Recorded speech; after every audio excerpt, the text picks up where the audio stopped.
ठीक है,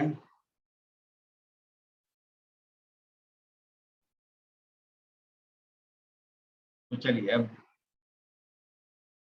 general point के लिए दोनों बता देता हूँ, है ना। जैसे x1 y 1 से गिवन लाइन के पैरेलल लाइन की इक्वेशन लिखनी x1 y 1 से, है ना। तो क्या करते हैं, x और y का कोफिशिएंट एज इट इज वही रखना है। तो इस लाइन की इक्वेशन लिखेंगे तो a times x minus x1 plus b times y minus y1 equal to 0। समझ गया, जो काम हमने इसमें किया था वही यहां पर कर लिया कि x और y का कोफिशिएंट एज इट इज रखना है। Yes sir. और x के जगह पर x minus x coordinate of given point और y के जगह पर y minus y coordinate of given point equal to 0, है ना। c है कि c डैश है कि d है, इससे हमें कोई लगाव नहीं होता है। ठीक है, यस सर। समझ गए कि किसी गिवन पॉइंट से गिवन लाइन के पैरेलल में लाइन की इक्वेशन लिखनी है तो x और y का कोफिशिएंट जो था पहले वही रखना है, a और b। सिर्फ चेंज क्या करनी है, x के जगह पर x minus x coordinate of given point और y के जगह पर y minus y coordinate of given point equal to 0। 5 से पहले भी हमें कोई लगाव नहीं था, यहाँ 7 है इससे हमें कोई लगाव नहीं था और अब भी नहीं रहेगा। यहाँ c है कि d है कि कांस्टेंट में क्या है उससे कोई मतलब। समझ गया पैरेलल लाइन की इक्वेशन लिखने का तरीका। Yes yes sir. दूसरा देखिए, यस सर। अब परपेंडिकुलर लाइन की इक्वेशन जैसे x1 y1 से गिवन लाइन पर परपेंडिकुलर लाइन की इक्वेशन लिखनी, तो आप क्या करेंगे, x और y का कोफिशिएंट इंटरचेंज कर लेते, है ना। x और y का कोफिशिएंट इंटरचेंज कर, x और y का कोफिशिएंट इंटरचेंज कर लीजिए। मतलब b को x के साथ और a को y के साथ लगा देना है और किसी एक का साइन चेंज कर देना। मैं लिख देता हूं b times x minus x1 और minus a times y minus y1 equal to 0। ये हो गया इस परपेंडिकुलर लाइन की इक्वेशन, समझ गया, जो x1 y1 से पास हो रही। समझ गया लिखने का तरीका कि y का जो Yes. कोफिशिएंट था उसको x के साथ लगा दिया और a का कोफिशिएंट जो था उसको माइनस a बनाकर y के साथ लगा। ठीक है, किसी एक का साइन चेंज करना होता है। जैसे इसी को आप लिख सकते हैं ऐसे भी ना कि minus b times x minus x1 और plus a times y minus y1 equal to 0। Yes sir. नहीं लिख सकते, माइनस से मल्टीप्लाई कर दिए, इक्वेशन है, इन इक्वेशन तो है नहीं कि चेंज हो जाएगी। इक्वेशन में आप माइनस से मल्टीप्लाई कर सकते हैं। तो देखिए अब सेकंड को देखेंगे तो लगेगा कि b को ही माइनस b बनाकर x के साथ लगा दिया और a as it is y के पास आ गया। ठीक है, तो इसीलिए ये सोचना है कि किसी एक का साइन चेंज करना है, तो वो चाहे x का कोफिशिएंट है या y का कोफिशिएंट है, किसी एक के कोफिशिएंट का साइन चेंज करके और एक्सचेंज कर लें और x के जगह पर x minus x coordinate of given point और y के जगह पर y minus y coordinate of given point equal to 0। Constant से कोई लगाव नहीं है, दिए गए इक्वेशन के कांस्टेंट से कोई लगाव नहीं है, सिर्फ हमें उससे x और y का कोफिशिएंट लेना, दैट्स इट। इन दोनों चीज को समझ गए। Yes sir. गिवन पॉइंट से, है ना, दिए गए लाइन के पैरेलल में लाइन की इक्वेशन कैसे लिखा जाए और परपेंडिकुलर में लाइन की इक्वेशन कैसे लिखी जाए।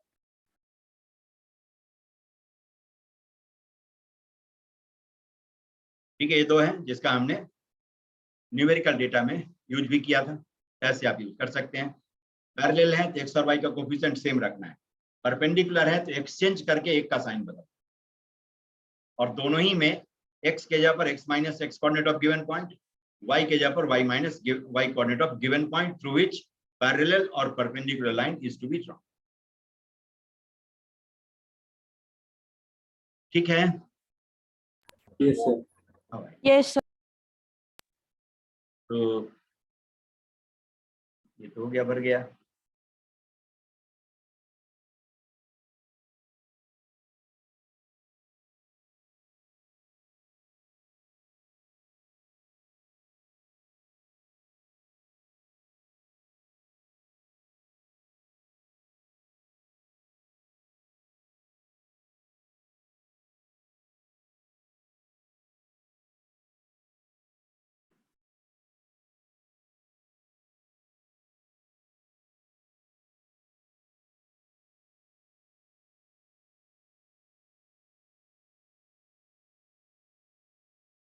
ठीक है, अब ये हो गया आपका ये एंगल बिटवीन लाइंस, पैरेलल और परपेंडिकुलर एग्जाम।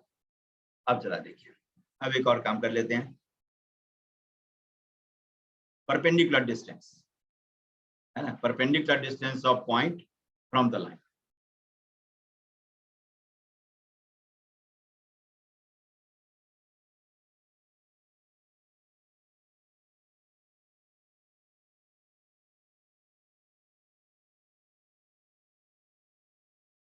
ठीक है, और पॉइंट से गिवन पॉइंट है x1, y1 from the line, ये आपको दे दिया ax plus by plus c equal to. ठीक है, एक दिए गए लाइन से किसी पॉइंट का परपेंडिकुलर डिस्टेंस निकालो। अब देखिए, एक पॉइंट है, ये कितने डिस्टेंस पर है लाइन से, और unit distance is perpendicular distance. ठीक है, अदरवाइज किसी और डिस्टेंस पर देखेंगे तो लाइन का दो पॉइंट हो सकता है। जैसे यही पॉइंट आपका P है जिसका कोऑर्डिनेट दिया हुआ है x1, y1, यहां से इस लाइन का परपेंडिकुलर डिस्टेंस निकालना है।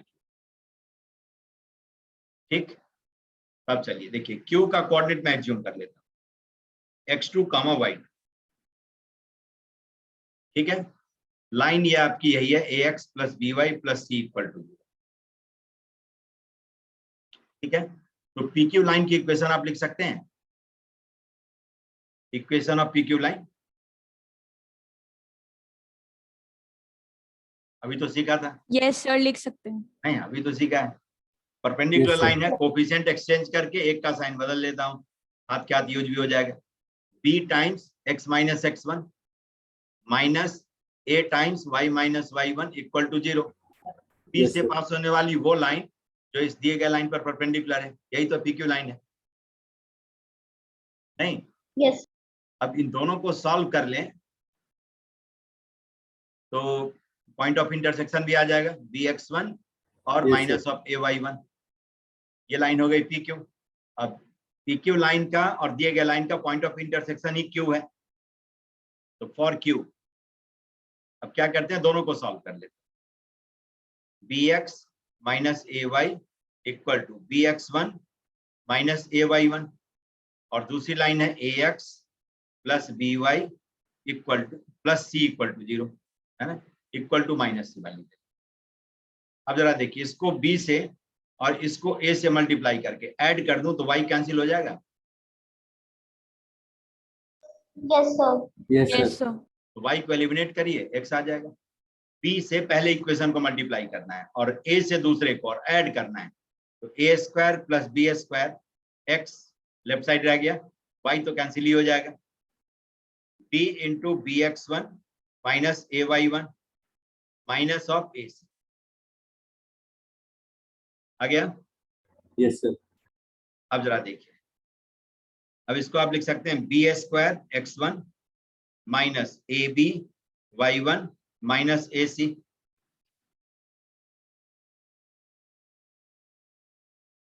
ठीक है, लिखा सकता है। Yes, sir. अब चलिए, अब जरा अरेंज करके मैं लिख देता हूं तो थोड़ा अच्छा लगेगा कि बी स्क्वायर x1 है ये, और a स्क्वायर y1 भी मैं इसमें ऐड कर देता हूं, तो a स्क्वायर x1, तो a square plus b square x1 लिखते तो माइनस a स्क्वायर x1 भी करना होगा, minus ab y1 minus ac। ये हो गया आपका a square plus b square और इंटू x। ठीक है, तब देखिए a square plus b square x1 minus a common ले ले तो ax1 plus by1 plus c हो जाएगा। नहीं, इस बात तो को एक समझ बार गए। फिर से बता दीजिए इस स्टेप को। देखिए, यहाँ b स्क्वायर x1 था तो मैंने क्या किया, a स्क्वायर x1 ऐड करके और सब्ट्रैक्ट कर, जिससे कि लेफ्ट साइड में a स्क्वायर, राइट साइड में a square plus b square into x1 आ जाए। Okay sir. ठीक है, अब Okay, इतने में से माइनस a कॉमन ले लें तो यही आ जाएगा ax1 plus by1 plus c।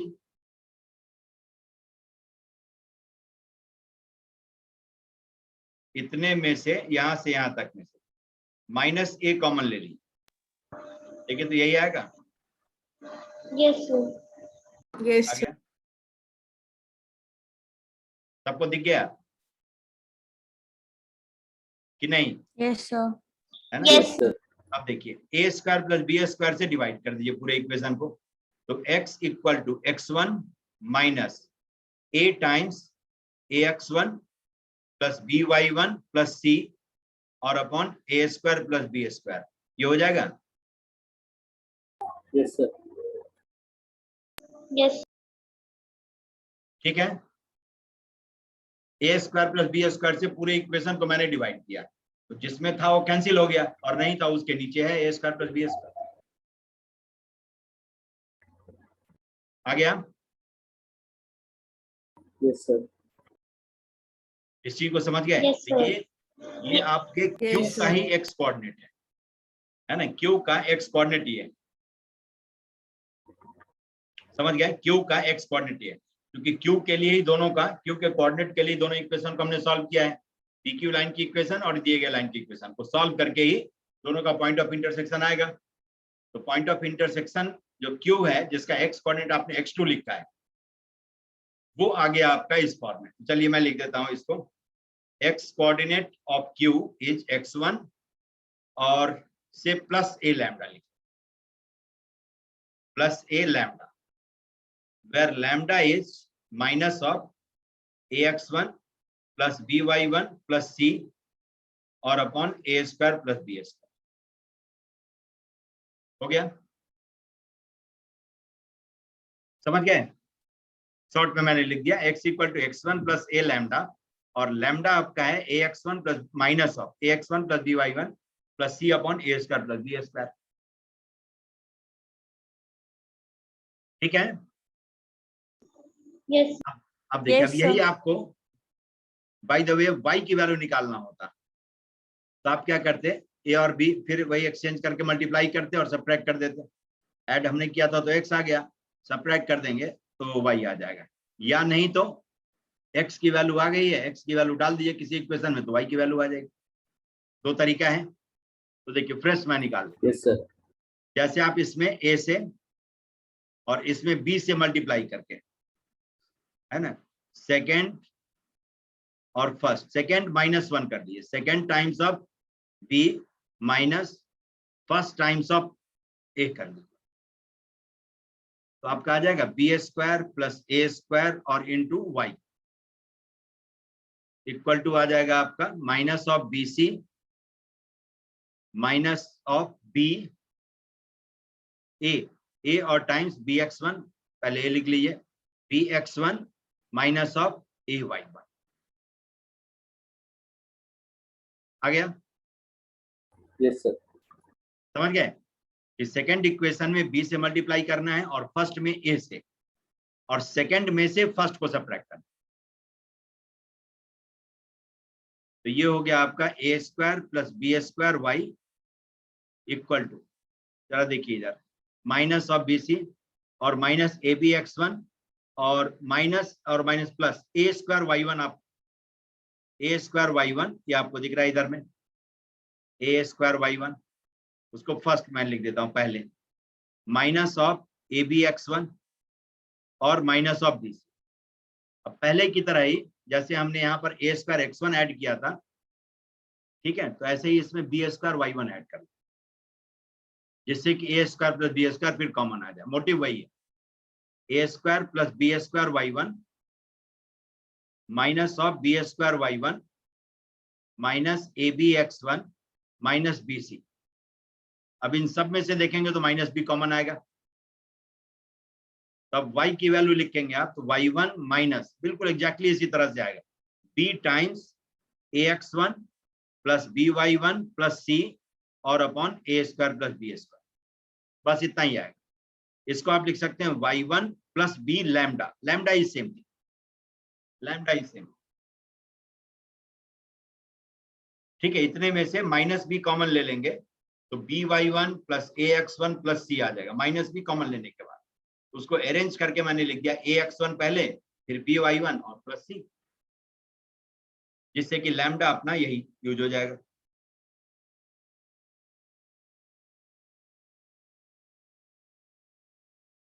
ठीक है, इसी को समझ गए? ये देख करके एक बार Yes, sir. कंफर्म करें। y आ गया, ये फ्रेश निकालेंगे तो भी आएगा, और x की वैल्यू डाल दे किसी लाइन के इक्वेशन में तब भी y की वैल्यू यही आएगी, और अरेंज करना होगा। ये एक ऐसे फॉर्म में मैं लिख रहा हूं जिसको कि आप लाइफ लॉन्ग याद रख सकते हैं, है ना? और याद रख के सकते हैं, रहेगा, आपको रखने की जरूरत नहीं है। ठीक है, Yes, sir. चलिए अब देखिए, अब मैं लिख देता हूँ। ये जो मैंने लिखा है ये सब कायदे कानून से हमने निकाल ही लिया, एक बार आप भी देख लीजिएगा और अपने से एक बार लिख करके देखिए। ये तो मैंने लिखा है तो मेरे साथ रहता है हमेशा, और आप एक बार लिख लेंगे तो आपके साथ रहेगा, है ना? जैसे देखिए x1 y1 यही पॉइंट था, यहां से मैंने परपेंडिकुलर डाला, ये फुटा परपेंडिकुलर क्यू है, इसका कोऑर्डिनेट निकल के आया x1 प्लस ए लैम्डा, है ना, जिसको कि मैंने x2 y2 लिया, है ना, ये हमने ज्यूम किया था। तो ये निकल के आया x1 प्लस ए लैम्डा और comma y1 plus B lambda, और लैम्डा है आपका minus of ax1 plus by1 plus c और upon a square plus b square. ये लाइन है अपनी, देख सकते हैं कैसी लाइन है, ax plus by plus c equal to 0। तो लैम्डा कैसे आ गया ये भी देख लिया। जो पॉइंट है उसका कोऑर्डिनेट इस लाइन के एक्सप्रेशन में रखने के बाद जो भी वैल्यू आएगी वो न्यूमरेटर में है, डिवाइड करते हैं उसको आप x के कोफिशिएंट का स्क्वायर प्लस y के कोफिशिएंट के स्क्वायर से, मतलब a square plus b square से। ठीक है, और उसमें माइनस लगा लेते हैं, ये आपका लैम्डा है। तो Q का x कोऑर्डिनेट निकालना है तो क्या करेंगे, P के x कोऑर्डिनेट में a times of lambda add करेंगे। y कोऑर्डिनेट निकालना है तो P के y कोऑर्डिनेट में b times of lambda add करेंगे। b is coefficient of y, तो y कोऑर्डिनेट निकालना है तो y के कोफिशिएंट को b में लैम्डा में मल्टीप्लाई करना है, और x कोऑर्डिनेट निकालना है Q का फुटा परपेंडिकुलर का, तो x के कोफिशिएंट को लैम्डा के साथ मल्टीप्लाई करके x1 में ऐड करना। आ गया? अब जरा देखिए, अब PQ डिस्टेंस निकालना हो तो दो पॉइंट का कोऑर्डिनेट मालूम हो तो दोनों के बीच का डिस्टेंस तो निकाल ही सकते हैं ना। तो पहले ही दिन हमने सीखा है x2 माइनस x1 का square plus y2 minus y1 का स्क्वायर, यही डिस्टेंस फॉर्मूला होता है। Yes sir. ठीक है, अब जरा देखिए तो x2 माइनस x1 क्या हो जाएगा, a लैम्डा हो जाएगा, y2 minus y1 b lambda हो जाएगा। नहीं, यही तो x2 है, x2 यही आपका है, और माइनस x1 a लैम्डा रह गया। Yes, sir. y2 ये है आपका, माइनस y1 करेंगे b लैम्डा रह जाएगा। ठीक है, x1 plus A lambda minus x1, A lambda का square y1 plus B lambda minus y1 का स्क्वायर, ये हो गया आपका root of A square plus B square और इंटू मॉडुलस ऑफ लैम्डा। हो गया?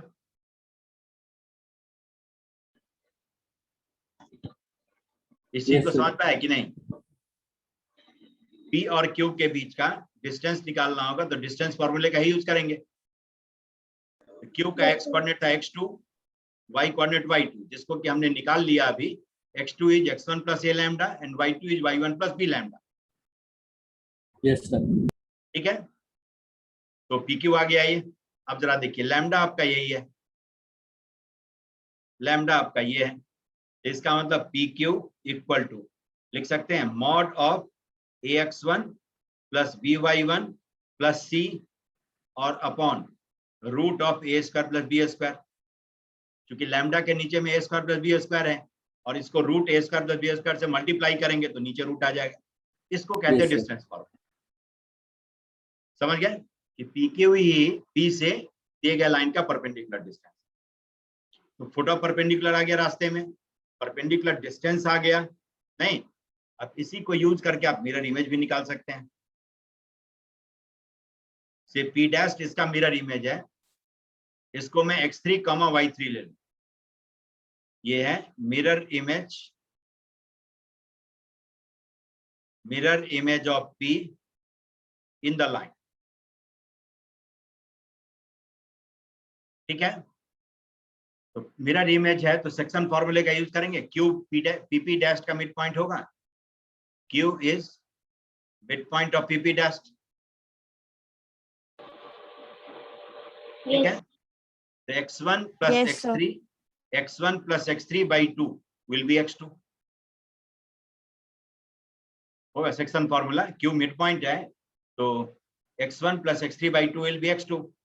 इसका मतलब x3 को आप लिख सकते हैं 2x2 minus x1 हो जाएगा। x2 आपका है x1 plus a lambda minus x1 करिए, इसको आप लिख सकते हैं x1 plus 2a lambda, x1 plus 2a lambda। ऐसे ही y1 plus y3 by 2 is y2। इसका मतलब y3 is 2y2 minus y1।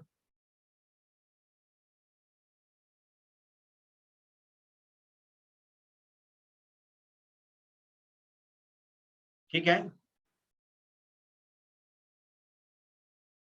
इसका मतलब y3 हो गया आपका 2 टाइम्स ऑफ y2 क्या था y1 plus b lambda minus y1। इसका मतलब y3 को आप लिख सकते हैं y1 plus 2b lambda।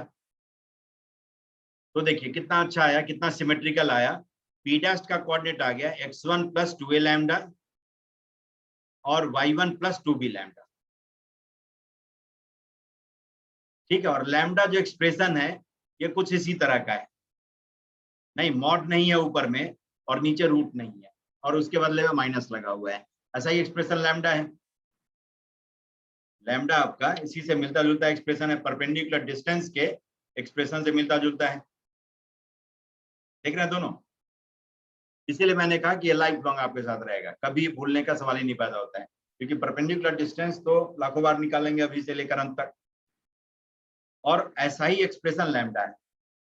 तो किसी पॉइंट से किसी लाइन पर परपेंडिकुलर का फुट निकालना है तो आप सबसे पहले लैम्डा तैयार करिए, उस पॉइंट के कोऑर्डिनेट को लाइन के एक्सप्रेशन में रख करके जो भी वैल्यू आती है वो divided by coefficient of x का square plus coefficient of y square, मतलब a square plus b square with negative sign, उसमें माइनस लगा लीजिए, ये लैम्डा तैयार हो गया आपका। तो p से जितना मूव करने के बाद आपका q आएगा, है ना, q के बाद उसी डायरेक्शन में उतना ही मूव करेंगे तो p डैश आ जाएगा। Yes, p sir. के रिस्पेक्ट में q और p डैश का ऐसा ही लोकेशन है कि p से जितना डिस्टेंस आप कवर करके q तक पहुंचेंगे उसी डायरेक्शन में उतना ही डिस्टेंस और कवर करें तो आप p डैश तक पहुंच जाएंगे, मिरर इमेज तक पहुंच Yes, जाएंगे। sir. इसका मतलब p के कोऑर्डिनेट में जितना ऐड या सबट्रैक्ट करके q का कोऑर्डिनेट आएगा, q के कोऑर्डिनेट में उतना ही ऐड या सबट्रैक्ट कर दीजिए तो p डैश का कोऑर्डिनेट आ जाएगा, नहीं आएगा? Yes, sir. कोऑर्डिनेट्स भी तो रेफरेंस एक्सिस के अलोंग मूव करके ही निकालते हैं ना, तो जो रिलेशन ज्योमेट्रिकली दिख रहा है वही हर जगह दिखना चाहिए, जो दिख भी रहा है यहाँ पर। देखिए x1 में कितना ऐड करके q का x कोऑर्डिनेट आया a लैम्डा, तो q के कोऑर्डिनेट में a ही लैम्डा ऐड करेंगे तो p डैश का कोऑर्डिनेट आएगा, तो p Yes, डैश sir. का कोऑर्डिनेट आ गया x1 plus 2a लैम्डा। ऐसे ही y कोऑर्डिनेट देखिए, p के y कोऑर्डिनेट में कितना ऐड करके q का y कोऑर्डिनेट आता है b लैम्डा, तो q के y कोऑर्डिनेट में उतना ही और ऐड कर दीजिए तो आपका p डैश का y कोऑर्डिनेट आ जाएगा 2b लैम्डा, नहीं y1 plus 2b lambda. b lambda positive है तो ऐड होगा सही में, नेगेटिव है तो सब्ट्रैक्ट होगा, तो y1 में जितना सब्ट्रैक्ट करके y2 आया, y2 में उतना ही सब्ट्रैक्ट कर देंगे तो y3 आ जाएगा। यही तो रिलेशन है, समझ गए? Yes, sir. ठीक है, जैसे मान ली लाइन का आता पता नहीं है, कई बार हो सकता है, ये सब कॉम्पिटिटिव एग्जामिनेशन की खास बात होती है। एक पॉइंट दे दिया और कहता है किसी ऐसी कोई एक लाइन है जिस पर परपेंडिकुलर का फुट ये है, तब उस लाइन का मिरर इमेज बताओ। समझ गए पूरी बात? क्या पूछेगा, एक पॉइंट P दे दिया और कहता है वहां से किसी एक लाइन पर परपेंडिकुलर डाला, foot of perpendicular is this that, उसका दोनों कोऑर्डिनेट दे दिया, तो कहेगा कि find coordinates of mirror image of the point in that line on which foot of perpendicular is this. तो खोजना नहीं है, कहीं नहीं भटकना है, पी के एक्स कोऑर्डिनेट में जितना ऐड या सब्ट्रैक्ट करके क्यू का एक्स कोऑर्डिनेट आया, क्यू के एक्स कोऑर्डिनेट में उतना ही ऐड या सब्ट्रैक्ट अकॉर्डिंगली कर दीजिए, पी डैश का एक्स कोऑर्डिनेट आ जाएगा। समझ गए? पी के वाई कोऑर्डिनेट में जितना ऐड या सब्ट्रैक्ट करके क्यू का कोऑर्डिनेट आया, क्यू के कोऑर्डिनेट में उतना ही ऐड या सब्ट्रैक्ट कर दीजिए, पी डैश का कोऑर्डिनेट आया। देख लीजिए कितना ऐड या सब्ट्रैक्ट करने के बाद क्यू का कोऑर्डिनेट आता है, उतना ही ऐड कहे तो ऐड, सब्ट्रैक्ट कहे तो सब्ट्रैक्ट करके मिरर इमेज तक पहुंच जाए। रीजन ज्योमेट्री है ये आपके सामने। ठीक है, पी के से क्यू तक पहुंचने के लिए जितना डिस्टेंस जिस डायरेक्शन में कवर करेंगे, क्यू से उसी डायरेक्शन में उतना ही डिस्टेंस कवर करें तो आप पी डैश तक पहुंच जाएंगे। तो इसीलिए कोऑर्डिनेट्स में भी वो रिलेशन रिफ्लेक्ट होता है। तो ये तीन चीज समझ गए? यस किसी सर। पॉइंट से किसी लाइन पर परपेंडिकुलर का फुट निकालने का तरीका पहला, परपेंडिकुलर डिस्टेंस निकालने का फॉर्मूला दूसरा, और तीसरा और आखिरी मिरर इमेज निकालने का तरीका। ये तीन काम आप इससे कर सकते हैं। ठीक है, ये तीन काम करने के लिए ये प्रोसेस मैंने चुना है। समझ गए? तीन काम कौन कौन सा? Foot of perpendicular, perpendicular distance और मिरर इमेज। Mirror image. ठीक है, तो ये तीन काम, एक बाम तीन काम, एक प्रोसेस से ये तीन काम आप कर सकते हैं। तीन बीमारी का इलाज है। फुट ऑफ परपेंडिकुलर पूछे तो आप इसको याद कर सकते हैं, परपेंडिकुलर डिस्टेंस तो फॉर्मूले की तरह ही आपके साथ रहेगा, मिरर इमेज तो आप इसको याद कर सकते हैं। ये तीनों काम इसी एक रास्ते से होगा। ठीक है सर हाँ, सर जो एक्स वाई वेरिएबल्स हैं वो तो मतलब लाइन की इक्वेशन में थे, तो हमने जो क्यू पॉइंट के कोऑर्डिनेट को एक्स वाई क्यू मान लिया। क्यू पॉइंट के कोऑर्डिनेट को एक्स और वाई क्यू मान लिया, वो तो मतलब लाइन की इक्वेशन में यूज्ड वेरिएबल्स है ना। ये क्यू जो है पी क्यू लाइन, मतलब पी से जो गिवन लाइन पर परपेंडिकुलर लाइन है उसका sir. और गिवन लाइन का पॉइंट ऑफ इंटरसेक्शन है। Yes sir. है ना? उस पॉइंट ऑफ इंटरसेक्शन को हमने माना था x2 y2, फिर x2 y2 Okay, की sir. वैल्यू हमने x1 a और लैम्डा के टर्म में निकाला। ओके सर, ठीक है। समझ गए कि x2 y2 की वैल्यू ये हमने निकाले। यहाँ पर देखिए, ये q के कोऑर्डिनेट को निकालने के लिए तो सब काम किया था। ये पी क्यू लाइन की इक्वेशन है, ये गिवन लाइन की इक्वेशन है, दोनों को हमने सॉल्व कर लिया। सॉल्व करके x की वैल्यू निकाली तो पॉइंट ऑफ इंटरसेक्शन का x कोऑर्डिनेट आएगा। ये सॉल्व करके हमने y की वैल्यू निकाल लिया तो y कोऑर्डिनेट आ गया पॉइंट ऑफ इंटरसेक्शन का। यही दोनों, एक x2 है तो दूसरा y2 है ना? यही आपका x2 है। ठीक है, x2 is x1 plus a lambda. x2 sir is यही पूछा था, x और x2 इक्वल कैसे हो गए? x और x2 इक्वल कैसे हैं? ना, अच्छा x तो वेरिएबल है ना। Yes sir. x जो है, x तो वेरिएबल पॉइंट है, वो तो हाँ। कोई भी हो सकता है, x1 भी हो सकता है, कभी x1 भी हुआ है नहीं। x जो है, x तो वेरिएबल पॉइंट है ना, तो वेरी करेगा पूरे लाइन पर। तो इन दोनों लाइन का Yes, sir. कॉमन पॉइंट निकालेंगे तो कॉमन पॉइंट दोनों लाइन में कौन सा है? क्यू ही तो है। Yes sir. ये दो लाइन है, एक लाइन ये है और एक लाइन ये परपेंडिकुलर है, तो दोनों का कॉमन Yes, पॉइंट sir. कौन सा है? यही है ना। Yes sir. जब दोनों को आप सॉल्व करते हैं, किसी भी दो इक्वेशन को सॉल्व करते हैं, तो आप मान करके चलते हैं कि इसका x और इसका x एक है ना? तभी तो आपस में ऐड सब्ट्रैक्ट करेंगे, वरना 2 mango minus 3 apple equal to क्या?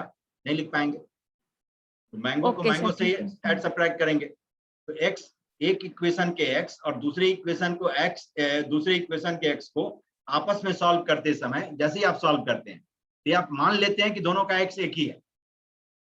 आ गया सर समझ में। इस लाइन का एक्स वाई कोऑर्डिनेट अलग होगा, इस लाइन का X Y Yes, coordinate sir. अलग है, लेकिन दोनों को सॉल्व करते हैं तो सॉल्व करके क्या पाते हैं?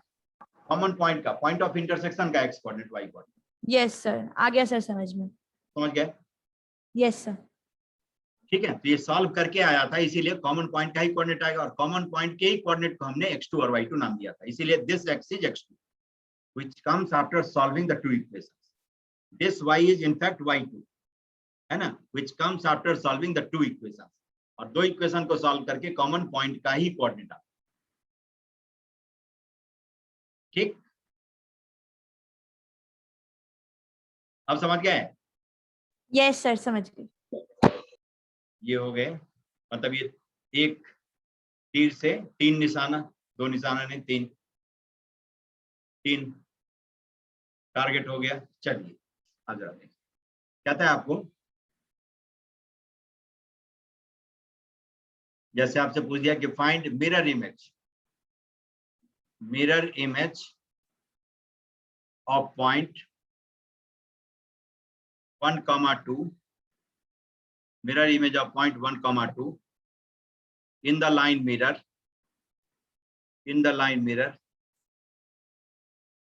ठीक है, 3x plus 4y plus 5 equal to 0, ठीक है। Find mirror image of point 1,2 in the line mirror 3x plus 4y plus 5 equal to 0।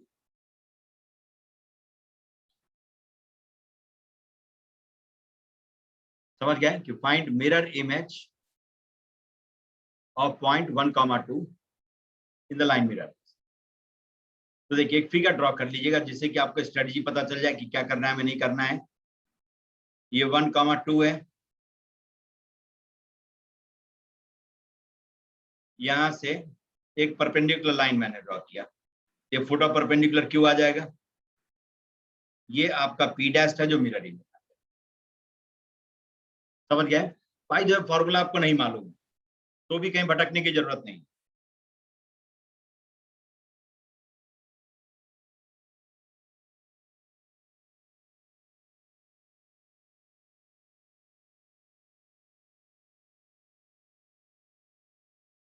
ये लाइन आ गई 3x plus 4y plus 5 equal to 0।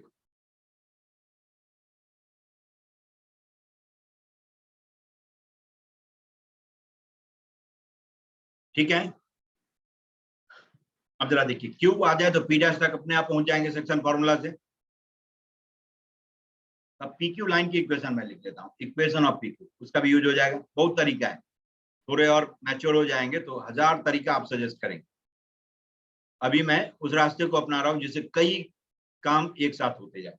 Equation of PQ, तो P से पास होने वाली वो line जो गिवन लाइन पर परपेंडिकुलर है। अभी हमने सीखा है तो 4 times x minus 1 minus 3 times y minus 2 equal to 0 हो गया। लिखने का तरीका तो सीख ही चुके हैं, कोफिशिएंट को इंटरचेंज करके एक का साइन बदल देना है। तो 4x minus 3y and plus 2 equal to 0, ये हो गया इक्वेशन ऑफ PQ। ठीक है, अब PQ लाइन को गिवन लाइन के साथ सॉल्व कर ले तो Q का कोऑर्डिनेट आ जाएगा। कोई फॉर्मूला में यूज नहीं कर रहा। अब देखिए Q का कोऑर्डिनेट निकालने के लिए for Q solve the two equations, 3x plus 4y plus 5 equal to 0 and 4x minus 3y plus 2 equal to 0। अब क्या करेंगे, इसको 3 से और इसको 4 से मल्टीप्लाई करके ऐड कर दें। तो 16 plus 9 25x plus 15 और plus 8 कितना आ जाएगा 23 इक्वल टू 0। x कोऑर्डिनेट आ गया -23/25, Q का x कोऑर्डिनेट आ गया -23/25। ठीक है, अब y कोऑर्डिनेट निकालना हो तो आप या तो सीधे ऐसे x की वैल्यू रखिए, y की वैल्यू आ जाएगी, या नहीं तो आप ऐसे करके सॉल्व कर सकते हैं। देखिए 3x plus 4y plus 5 equal to 0, 4x minus 3y plus 2 equal to 0, ये है। अब y बचाना है, इसको 4 से इसको 3 से मल्टीप्लाई करके सबट्रैक्ट कर दिए। समझ गए, तो x गया 16 plus 9 25y प्लस ऑफ 20 और माइनस ऑफ 6 तो plus 14 equal to 0। y coordinate आ गया -14/25। अब दोनों को सॉल्व करके जो ये x और y आया, इन दोनों लाइन का कॉमन पॉइंट ही तो आएगा। PQ और गिवन लाइन का कॉमन पॉइंट Q है, तो y कोऑर्डिनेट आ गया -14/25, पूरा परपेंडिकुलर आ गया।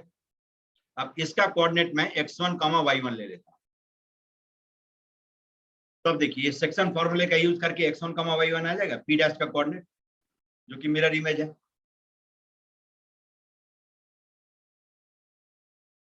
समझ गए, तो x1 plus 1/2 is -23/25 and y1 plus 2/2 is -14/25। Section formula x1 plus 1 equal to -46/25. So this implies x1 is -1 minus 46/25. ठीक है, तो therefore x1 will be -25 minus 46. तो 71/25. ये आ गया आपका y1 plus 2 इक्वल टू -28 और अपॉन 25. इसका मतलब y1 इक्वल टू आ गया -2 minus 28 अपॉन 25. तो therefore y1 is -78 और अपॉन 20. तो ये मिरर इमेज भी आ गया, समझ गए? ये मिरर इमेज भी आ गया आपका. तो ये सब कुछ निकल गया. आप देखिए, परपेंडिकुलर डिस्टेंस निकालना हो तो 1,2 और इसके बीच का डिस्टेंस निकाल सकते हैं, या फॉर्मूला जो हमने सीखा अभी PQ. तो 1,2 से इसका परपेंडिकुलर डिस्टेंस निकालना हो तो 3 × 1 प्लस 4 × 2 प्लस 5 का मॉड लेने की जरूरत नहीं, हालांकि ये पॉजिटिव ही है. √3² प्लस 4² आ गया. तो 8 3 11 और 5 16 16/5. ठीक है, 16/5 ये परपेंडिकुलर डिस्टेंस. अब इसी को आप फॉर्मूले से करते हैं तो आप क्या लिखते हैं क्यू का कोऑर्डिनेट 1 + a लैम्डा, और a कितना है 3, और 2 + b lambda 4 lambda, b is 4. ठीक है, अब यहां पर आते हैं तो इसका डबल ऐड कर लेते हैं 1 + 6 लैम्डा और 2 + 8 लैम्डा. यही होता है where lambda would have been Yes, sir. minus of. अब x के जगह पर 1 डालिए, ax1 + by1 + c और अपॉन a² + b² 3² + 4² 25 आ जाएगा. माइनस ऑफ कितना आ जाएगा 8 3 11 वही है 16/25. अब इसको रैक करके सॉल्व करके देखिए, मैच करवा के दिखाइए, यही आता है जो लिखा हुआ है वो. समझ गया कि लैम्डा की वैल्यू आ गई है. अब इस लैम्डा को उसमें रख करके Yes, sir. देखिएगा कि जो हमने बेसिक से निकाला और ये निकाला दोनों एक ही है या अलग अलग. Okay, sir. ठीक है, Okay, समझ sir. गए? ठीक है, ये शॉर्टकट था. Yes, sir. और ये प्रॉपर कट है जो आप स्कूल एग्जामिनेशन में यूज कर सकते हैं, कहीं पर भी यूज कर सकते हैं. देखा, दोनों में कोई ज्यादा फर्क नहीं है, दोनों में कोई ज्यादा फर्क नहीं है. तो आप पहले बेसिक से भी करिए और इससे क्रॉस चेक करते चलिए, जिससे कि इस शॉर्टकट पर कॉन्फिडेंस रहे. नहीं तो क्या होता है, हिलते रहता, माइनस है कि नहीं है, ये छोटी छोटी बात पर आप फर्क जाएंगे. नीचे रूट होता है कि नहीं होता है, क्योंकि परपेंडिकुलर डिस्टेंस में रूट होता है, और ऐसा ही एक्सप्रेशन यहाँ पर यूज करते हैं, लेकिन इसमें यूज रूट नहीं होता है लैम्डा में, है ना, माइनस लगता है इसमें लैम्डा में.